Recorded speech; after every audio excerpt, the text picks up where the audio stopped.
Europe 1, il est 8h12.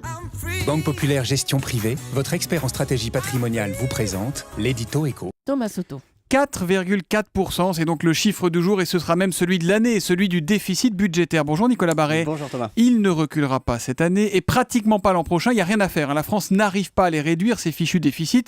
Qu'est-ce que ça veut dire concrètement, Nicolas ? Concrètement, ça veut dire que si on n'y arrive pas, on n'est plus maître de notre destin.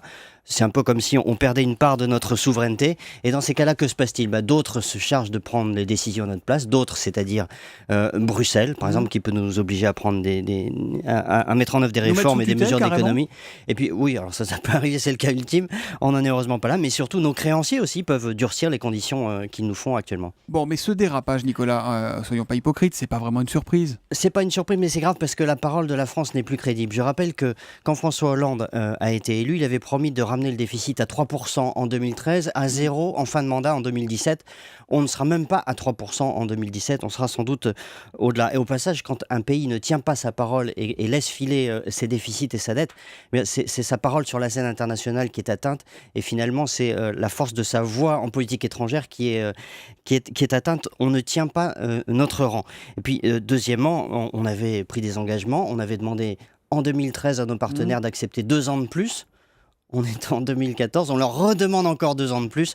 Donc vous voyez, c'est un échec. Bon, l'équilibre, ce sera pour la Saint-Glinglin, on le sent bien. Cela dit, la croissance est à 0. Nicolas, c'est pas complètement anormal d'être un peu plus souple sur les déficits, non ? Mais alors ça, écoutez, oui, évidemment, on peut accepter de la souplesse. Mais là, ça n'est plus de la souplesse. Quand on est à presque 4,5% de déficit, c'est-à-dire plus de 100 milliards d'euros, on fait une relance massive.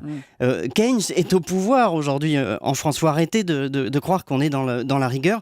On ne fait pendant ce temps-là aucune réforme sérieuse sur les dépenses publiques, sur le temps de travail dans la fonction publique, sur les effectifs, sur l'organisation de l'État, etc. Donc on paye aujourd'hui des années, et ça ne date pas de François Hollande, de manque de courage politique. Le prix, c'est une perte de souveraineté. Alors espérons que ça va susciter un sursaut. Voilà, espérons-le. Et pendant ce temps-là, l'Allemagne a présenté un budget à l'équilibre pour la première fois depuis 40 ans. L'édito éco de Nicolas Barret, directeur de la rédaction des Échos. C'est tous les matins à 8h10 sur Europe 1. À demain, Nicolas. À demain. C'était l'édito éco avec Banque Populaire Gestion Privée, votre expert en stratégie patrimoniale.